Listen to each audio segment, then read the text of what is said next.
मैं थोड़ा ऊंचा। देखिए यहाँ पे बहुत सारे छोटे बच्चे भी हैं और 11-12 के भी बच्चे हैं, सभी लोग हैं। करियर काउंसलिंग की आवश्यकता आप लोगों को क्यों पड़ती है? क्योंकि इसलिए पड़ती है कि अभी तक जो भी शिक्षा आप लोगों ने ग्रहण की या कर रहे हैं, 11-12 के बाद जो आपके जीवन का अगला 4 या 5 साल है, that 4 and 5 years are going to decide your whole career, your whole life. मेरी बात समझ में आ रही है? अब तक जो भी आपने अच्छा किया वो आप बहुत लें, अच्छा स्कोर कर लें, लेकिन अब नींद से जगने का आपका समय आ गया है। खास कर मैं 11, 12 और 10th के बच्चों को कह रहा हूं, ये सब चीजें जरूरी थी, क्योंकि अब आप जब बात वो इतनी आसान नहीं है। या बहुत सारे बच्चे हैं, हमें बताया गया साइंस स्ट्रीम के भी है, कॉमर्स के भी है। साइंस स्ट्रीम के बहुत सारे बच्चों का सपना होगा इंजीनियरिंग करने का, मेडिकल करने का। इंजीनियर कितने बनना चाहते हो? हाथ उठाओ, उठाओ, निसंकोच उठाओ, पूरी तरह से। Very good. और बैठो, काफी है इंजीनियर हमारे बीच। डॉक्टर कितने बनना चाहते हो? Good good good. उठाओ, मन में इच्छा है, तुमने डिसाइड किया है तो उठाओ। चलो बैठो। अब मेरी बात आप लोग ध्यान से सुनो, शोर नहीं, मेरी बात आप लोग ध्यान से सुनो। आज इंडिया में, हमारे देश में हर साल लगभग 17-18 लाख इंजीनियर्स निकल रहे हैं, ठीक है? और 30,000 रुपए प्रति माह से ज्यादा वेतन पाने वालों की संख्या 70,000 ही है या 80,000 है। बाकी आज बीटेक की यह स्थिति है कि बीटेक करके बच्चे 5,000 का जॉब कर रहे हैं या 5 साल से घूम रहे हैं, उनके पास रोजगार नहीं है। यह वास्तविकता है, क्योंकि मैं बहुत बड़े बड़े जॉब फेयर्स ऑर्गेनाइज करता हूं, मैं बच्चों के बीच ही रहता हूं। बीटेक है, उनके पास जॉब नहीं है। इसका रीजन क्या है? आपने 12 पास किया, जेईई का एग्जाम दिया या अन्य इंजीनियरिंग एंट्रेंस एग्जाम्स दिए, आपका नहीं हुआ, तो आप किसी प्राइवेट इंजीनियरिंग कॉलेज में या अच्छे इंजीनियरिंग कॉलेज में, प्राइवेट इंजीनियरिंग कॉलेज में आप एडमिशन ले लेते हो। You are wasting your time, अपने गार्जियन का पैसा बर्बाद करोगे, अपने जीवन का 4 साल बर्बाद करोगे, और बाद में आप कहीं के नहीं रह जाते हो। वो एक ग्रेजुएशन सिंपल डिग्री सी हो जाती है। भाई देखिए, मेरा बेटा भी तुम्ही लोगों की तरह है, वो भी अभी 12 में गया है। अगर आपको आज इंजीनियरिंग करनी है तो आपका मुकाबला किन बच्चों से है पता है? जो बच्चे 9 से 10 से अच्छे अच्छे कोचिंग इंस्टीट्यूट्स में आईआईटी का प्रिपरेशन कर रहे हैं। एडवर्ब, डायरेक्ट इनडायरेक्ट स्पीच, ये सब बेसिक ग्रामर आप पढ़ लोगे, ठीक? दूसरा है वोकैबुलरी, यानी शब्द। भाई बिना शब्द के, देखो वी ऑल आर इंडियंस, है ना? हम लोगों को अगर अंग्रेजी बोलना हो या अंग्रेजी लिखना हो, ठीक है, तो हमारे दिमाग में बात पहले हिंदी में आएगी और हम उसको ट्रांसलेट करेंगे, तब इंग्लिश बोल पाएंगे या लिख पाएंगे। आइए ना, हिंदी में ही बात आएगी पहले। तो आप ट्रांसलेट कितना अच्छा करते हो, उतना अच्छा आप इंग्लिश बोल भी पाओगे, उतनी अच्छी अंग्रेजी आप लिख भी पाओगे। शब्द कैसे आएगा? आप डेली इंग्लिश का न्यूज़पेपर उठा लो। अब तो चलिए, आप लोगों को मोबाइल नहीं अलाउड है, डिक्शनरी होगा आपके पास, डिक्शनरी रख लो और न्यूज़पेपर का ज्यादा नहीं, एडिटोरियल का आप एक पैरा पढ़ो। 5 नए वर्ड आपको मिलेंगे, उन वर्ड्स का मायने क्या है और उस पार्टिकुलर सेंटेंस में उस वर्ड का यूज कैसे हो रहा है, ठीक है, जैसे चलो मैं बता रहा हूं, गार्लैंड एक वर्ड है। गार्लैंड क्या होता है? माला है क्या? ये नाउन है ना? लेकिन पेपर में क्या लिखा हुआ है? Netaji came to Barabanki and he was warmly garlanded. अब गार्लैंड क्या हो गया? हो गया ना? तो उस पार्टिकुलर वर्ड का सेंटेंस में कैसे यूज हो रहा है, तुम ऐसा 6 महीने बाद 6 महीने तक करो, उसके बाद देखना तुम्हारी इंग्लिश कितनी अच्छी हो जाएगी। तो अगर आपकी इंग्लिश खराब है तो इसलिए खराब है क्योंकि आपने कभी प्रयास ही नहीं किया, उस पर कभी काम ही नहीं किया। और बिहार के बच्चे में कह रहा था ना, वो क्यों सफल होते हैं? क्योंकि वहां स्टेट बोर्ड में बच्चों का 2 सब्जेक्ट बड़ा स्ट्रांग होता है, एक तो मैथ, और अब तो चलो वहां की शिक्षा व्यवस्था बहुत खराब हो गई, नहीं लगभग पढ़ाई होती विद्यालयों में, लेकिन पहले जब होती थी, हम लोग जब बच्चे थे, इंग्लिश ग्रामर हम लोग को गुरुजी जो 10th में पढ़ाते गए, आज तक ग्रामेटिकल मिस्टेक नहीं होता। और ये दोनों बेस होता है वनडे एग्जाम। जीके जीएस वो तो एक दिन में तैयार होने वाली चीज नहीं है, रेगुलर पढ़ते रहो, अलग अलग पोर्शन देखो, उसको तैयार करो, अपना जीएस करंट अफेयर ये सब आप तैयार करो। रीजनिंग, इसकी भी बुक्स आती है, verbal non verbal reasoning, R K Agarwal का आता है, अरिथमेटिक का भी आता है, रीजनिंग का भी आता है, मार्केट में मिल जाएगा आपको। अभी से तैयारी शुरू करो, टाइम बाउंड स्टडी करो, 30 पन्ने 10 पन्ने मैथ लगानी है डेली, या एक चैप्टर 3 दिन में खत्म करना है ऐसे। फिर दूसरी किताब लो, रिवीजन करो। जैसे जितना तुम प्रैक्टिस करोगे तुम्हारा प्रैक्टिस बढ़ते जाएगा, और ऐसे करके तुम लोग एग्जाम निकालोगे। बशर्ते सीरियसली तैयारी होनी चाहिए। मेरी बातों का आप पे कोई असर पड़ रहा है? ये थोड़ा भारी हुआ कि नहीं? आज अपने हॉस्टल में आप लोग जाना, खास के जो मेरे बड़े बच्चे हैं, हाँ बेटा, आप लोग रात में लाइट ऑफ कर देना, दरवाजा बंद कर लेना, फिर आंख भी बंद कर लेना, ठीक है? और अपनी तुलना उन बच्चों से करना जो अच्छे अच्छे स्कूलों में भी पढ़ रहे हैं। कोई डीपीएस दिल्ली में बैठा हुआ है, कोई सेंट मैरीज कलकत्ता पे बैठा हुआ है, कोई बॉम्बे के अच्छे स्कूल में। इसी से आपको कंपटीशन करना है। मैं किस लेवल पे हूं, मेरी जानकारी कितनी है, ये आप सोचना, अपने बारे में ईमानदारी से, बेईमानी नहीं। कर सकते हैं, क्यों नहीं करते? क्यों नहीं होता? किस क्लास में आप? 9th में हो। क्या सब्जेक्ट है? Physics, chemistry, math. Main focus इसी पर है। फिजिक्स में, हाँ, यहाँ पे थोड़ा रेजिडेंशियल स्कूल है, तो आप अच्छे कोचिंग में जा भी नहीं पाएंगे, आप 12th के बाद ही जा पाओगे, है ना? ये आपके साथ बाध्यता है। लेकिन बहुत सारे ऑनलाइन क्लासेस भी अवेलेबल हैं। लैब आपको अलाउड है? लैब अलाउड है, बट एक हफ्ते में एक ही पीरियड आता है उसका, तो वो भी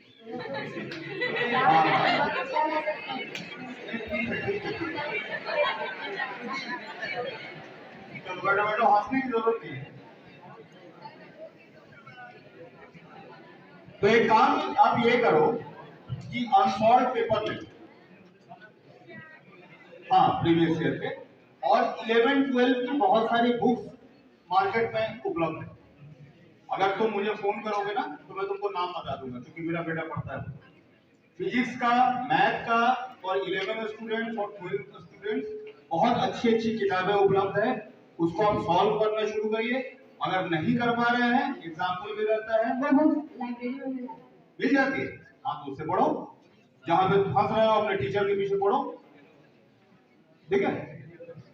टीचर को भगाओ, जितना भगाओगे ना उतना जानोगे। और कोई प्रश्न है? पढ़ते हैं, ठीक है? अब मेरे पास 2 तरह का बच्चा है, ध्यान से देखो। किसी भी कंपटीशन में पिछले 6 महीने का करंट अफेयर आता है। पहला बच्चा क्या करता है, उसने किताब खरीदी, पूरे महीने भर पढ़ा, अगले महीने फिर दूसरी किताब, तीसरी, चौथी, पांचवी, छठी, 6 महीने उसने करंट अफेयर की 6 मैगजीन पढ़ ली। दूसरा बच्चा क्या कर रहा है, वो हर महीने मैगजीन खरीद रहा है, रख दे रहा है उसको अपने दराज में। दूसरे महीने वो फिर खरीदता है, अगर नहीं खरीदेगा तो मार्केट से गायब हो जाएगा। फिर तीसरा 6 मैगजीन उसने भी खरीद लिया, वो पढ़ता नहीं है उसको।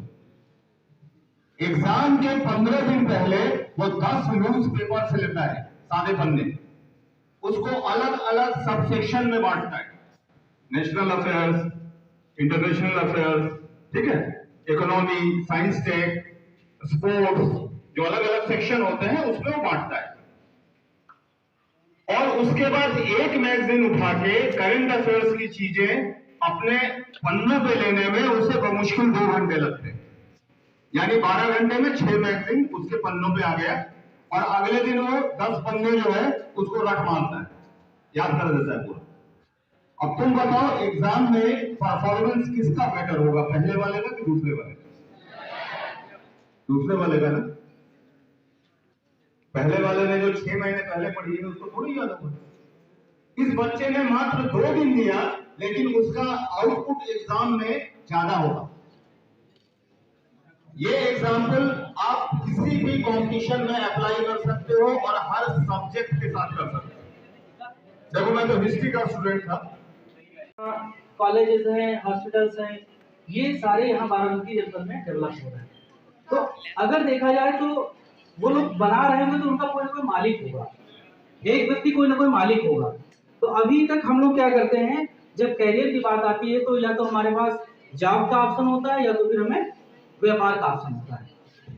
तो जैसे जॉब में कई बाइफर्केशन है कि हमें कौन सा जॉब करना है, आपको सिविल सर्विसेज जाना है या में भी हमें जो है सामान्य तरीके से नौकरी करनी है, प्राइवेट नौकरियां करनी है। इसी प्रकार से हमें बिजनेस में भी कई ऑप्शंस होते हैं। बिजनेस में कई ऑप्शंस जैसे वेज एम्प्लॉयमेंट, हम छोटा मोटा रोजगार शुरू कर दिया, हमने एक परचून का दुकान खोल दिया, वो भी एक रोजगार है। लेकिन अगर देखा जाए तो एक एंटरप्रेन्योरशिप, उद्यमशील व्यक्ति का नाम सुना आप लोगों ने? उद्यमशील व्यक्ति हमारे देश में हमारे देश को बढ़ाने के लिए उद्यमशील व्यक्ति का रोल बहुत ज्यादा है और बहुत बड़ा है। उसमें एक उद्यमशील व्यक्ति जब बनता है तो कम से कम वो हजारों लोगों को रोजगार, 10 लोगों से लेकर हजारों लोगों को रोजगार देता है। तो आपका एक एम ये भी हो सकता है कि हम यदि नौकरी हमारे लिए फिट नहीं है या हम नौकरी की तरफ नहीं जा पा रहे हैं तो हम अपना व्यापार भी शुरू कर सकते हैं, ठीक है। और व्यापार में कई कैटेगरीज हैं, कई सेक्टर्स हैं, प्लास्टिक के सेक्टर्स हैं। और आपको बता दें कि हमारे जनपद बाराबंकी से एक्सपोर्ट भी होता है। एक्सपोर्ट जैसे शूज है, जूते की बात करें, शूज भी एक्सपोर्ट होता है, फूड प्रोसेसिंग की चीजों का एक्सपोर्ट होता है। इसके अलावा हमारे यहाँ सिरिंज आप लोगों ने सब देखा, सिरिंज इंजेक्शन लगाते हैं, वो उस पर देखिए कि स्टिकर लगा गोयल लाइट का, वो जनपद बाराबंकी में बनता है और विदेशों में भी एक्सपोर्ट होता है। कई मेडिसिन की भी कंपनियां हैं यहाँ पर। तो हमारा जो ध्यान है वो हम एंटरप्रेन्योरशिप की ओर भी अग्रसर हो सकते हैं यदि हम अपना प्रयास करें। उसके लिए भी एक अलग कंपटीशन है। जनपद बाराबंकी में उद्योग से संबंधित जितनी जानकारियां हैं, बहुत ही सूक्ष्म जानकारी आप दे रहे हैं। अभी मैं भी नहीं जानता था कि यहाँ से एक्सपोर्ट भी होता है वो चीज। इसलिए इसको अच्छे से सुनो ध्यान से, कि आप अपने नहीं तो किसी और को बता सकते हैं, जो जरूरतमंद वहां बता सकते हैं। एक आप भी एक मेंटर बन सकते हैं, ठीक है। तो कम से कम अपने जिले के बारे में जानना के लिए आप इंटरव्यू देने गए हैं, ये पूछा जा सकता है कि आपके जिले में उद्योग से संबंधित क्या क्या डेवलपमेंट हुए हैं, ठीक है। तो इसलिए बहुत ध्यान से सुनो, लिसन। तो उद्योग के क्षेत्र में भी आप अपना कैरियर बना सकते हैं।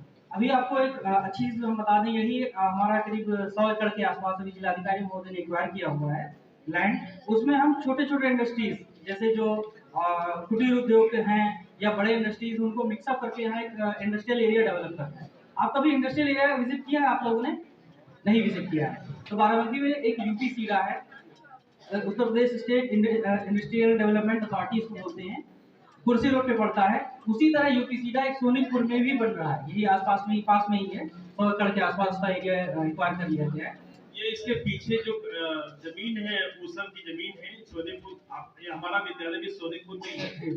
तो ये यहाँ पर बन रहा है, आगे तो बनेगा। इसकी जानकारी मुझे भी नहीं थी, आज आपने बताया तो मैंने सोचा कि हाँ जाता है। लिसन ओके, उसमें सबसे महत्वपूर्ण पढ़ाई का रोल भी है। हमने देखा कि अभी एक हमारे दोस्त हैं आदित्य जी, आप लोग देखते होंगे मिल्क मेड ब्रेड का देखा होगा आप लोगों ने, रस्क वगैरह खाया, वो बाराउंडी बनता है, कुर्सी रोटी बनता है, ऑटोमेटिक बेड पे बनता है, विदाउट टच वो पैकेट में आ जाता है, विदाउट टच।